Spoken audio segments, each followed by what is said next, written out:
Thank you all for coming and being here with us tonight. On behalf of ONA UK, my co-chair Rupa Haria and I would like to take this opportunity to welcome you to tonight's program. And now it's my pleasure to introduce you to tonight's moderator, Derl McCrudden. Derl is formerly of ITN and was a member of the launch team of Al Jazeera English. He is now head of news for international video at the Associated Press. The technology we're addressing tonight is mobile technology and field reporting. David Thorpe, let's start with you. I think that there's probably three areas to cover here, and there's the generation and dissemination of sort of this mobile recorded content. Probably where live streaming fits into this, and amongst all the other sort of mobile technology, Twitter and so forth. And then thirdly, the actual technology itself. How do you do all of this sort of stuff? So in terms of generating and disseminating, obviously it's got the technology has a very important role to play here. I think, you know, obviously we're in the age of Twitter now, and that's often the way that news really breaks a lot of the time. And social media obviously has a big effect on how quickly events can be responded to. They're like literally within minutes now, rather than an hour or so. In terms of the live streaming element, I think that this is about to get bigger. Mark, you are from the BBC College of Journalism. You train people about how to use their phone while working for a broadcaster. Can you just tell us where you're at with that and what the BBC's approach to all this is? We're currently at about 800 journalists who've been trained by me. I think the numbers who use their phones isn't quite up to where we would like, and for those who have their gloriously expensive phones and only use them to make phone calls and text messages, we say to them, look, give them back and get a 10-year-old Nokia that can't do those video, photos and audio.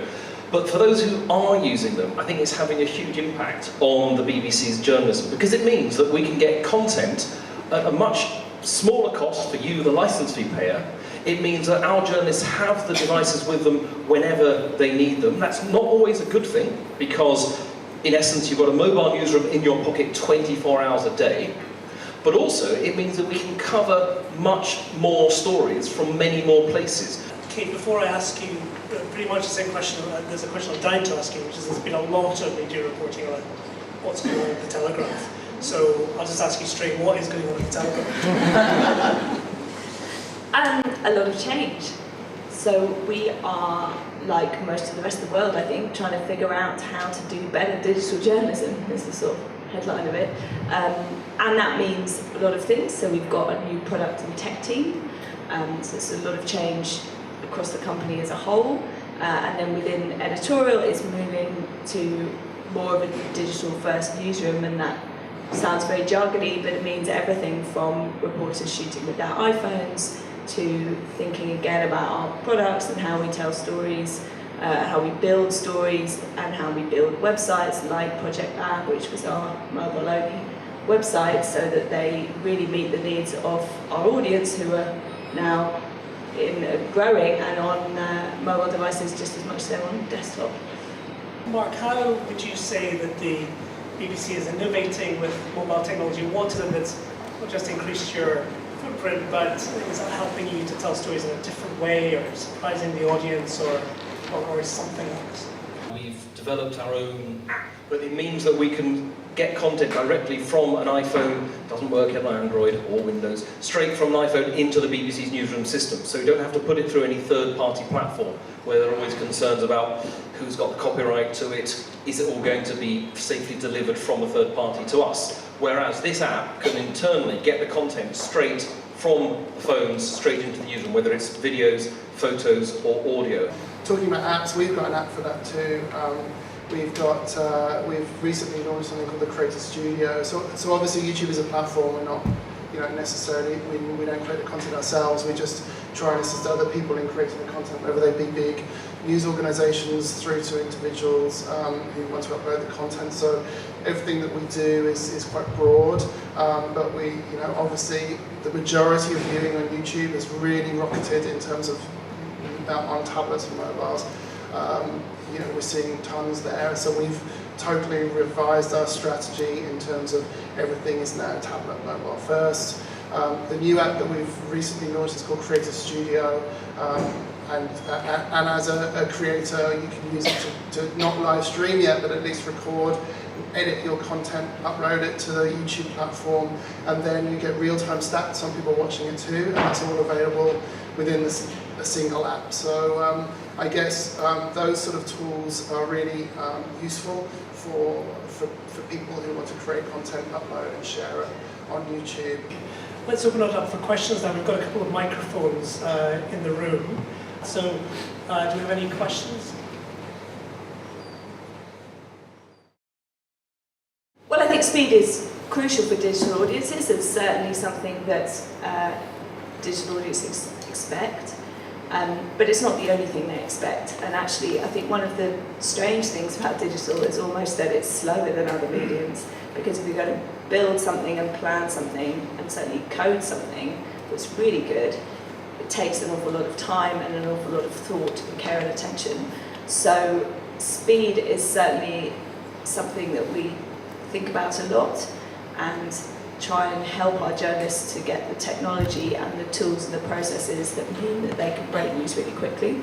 They're certainly expected to be right. We're not about breaking stuff that we're not sure about. We're still doing all the same checks you would do breaking a story in print or for any other medium. But that's not the only thing we're doing. We're also trying to build products and experiences and work on stories that require months of planning. So sending somebody off around the world with a drone and thinking about exactly how that footage is going to work takes a long time. Equally, you could send a drone out on an afternoon because you thought you were going to get great flooding pictures and turn it around really quickly. So it might be the same tool, but one use case might be for very, very fast turnaround stuff and breaking news or live streaming. But that's not, there's a kind of other half of the equation as well. The iPhone camera does a very good job.